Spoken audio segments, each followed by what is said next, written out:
in the fading lights, and then March 1st and 2nd across those 2 days as Nepal qualified for the Asia Cup for the first time. You can add December the 21st, 2024 to that list. All of those dates involve the national team for the first time. This is with domestic cricket.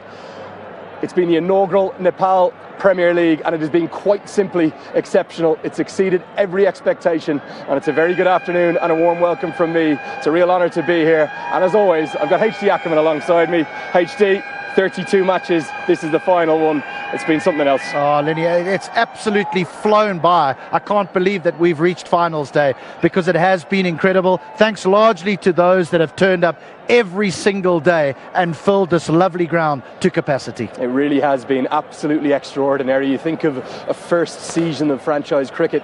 This is the first league, with the exception of the IPL, that's had a one-wicket win, a one-run win, and a super over all in it. That shows how good it's been. The cricket, it's been excellent, but it's been the fans that have made it. Well, absolutely. I said all of them here. I can't believe it. I thought, for some crucial games, the fans might turn up. But from day one, 8 o'clock in the morning when we arrive at the ground, filled to capacity. I can't believe it. Yes, the cricket has been good, which adds to the spice, which adds to the excitement. Yeah, it really does, and there's no doubt we have the best two teams here in the final. Let's see how they got here through the playoffs. Certainly different ways in which they got here. The Sudurpachim Royals, I thought they were very, very comfortable victors in the reverse of this fixture. It was first v second. It says they only won with 9 balls to spare. HD, they did it easier than that. They did, and the thing that's been impressive for me about the Royals is that they've got different people winning games for them, which is the reason why they're here. In that match, it was Binod Bandari with his unbeaten 50. He'd got a couple of starts, but in that occasion, he took them over the line. So for me, that's why they've been the pick of the sides, because they've got different players winning games for them at different times. Whereas on the flip side, I'm sure we'll get there, the Bolts maybe are a bit over-reliant on one particular player. Yeah, certainly, there's no doubt about that.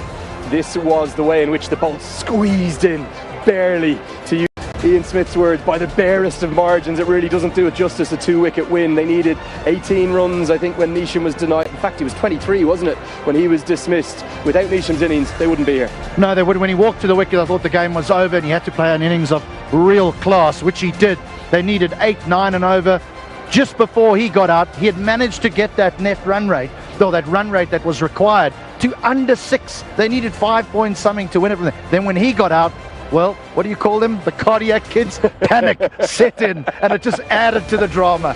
Yeah, we're used to seeing the cardiac kids as the Nepal national team are known. That's what they're called. But for Sudurpachim, I think they're favourites coming into today. With them, it's kind of death by 1,000 cuts, isn't it? They're the stronger side, but this is a grand final. Anything could happen. And not only are their local players brilliantly led by Dipendra Singh Airi, we know Binod Bandari, but for me a critical player here in the latter parts of this has been Harmeet Singh with his left arm spin. Economy rate of under 4, the Bolts are going to have to play him perfectly. Well, I'll tell you something, with it being a grand final, we have got every single dignitary and celebrity you can imagine, so we've got plenty to get through. Let's get straight out to the pitch report. That's going to be with Manali Patel. Well, it's finally finals day here at the NPL, and let's talk conditions. Sunny skies as expected, about 17 degrees, expected to get to a high of 18 and stay there for the entire game. Let's talk boundary sizes. East to west, we have 62, 63, 64 behind me, and 65 meters to the left of me. When we look at this surface, well, it's dry, it's fairly hard as well. Very little moisture and almost no cracks. So what does this tell us? It's about to be a belter of a pitch. And we're expecting runs about 160, 170 plus. And the conditions aren't going to change much throughout this game.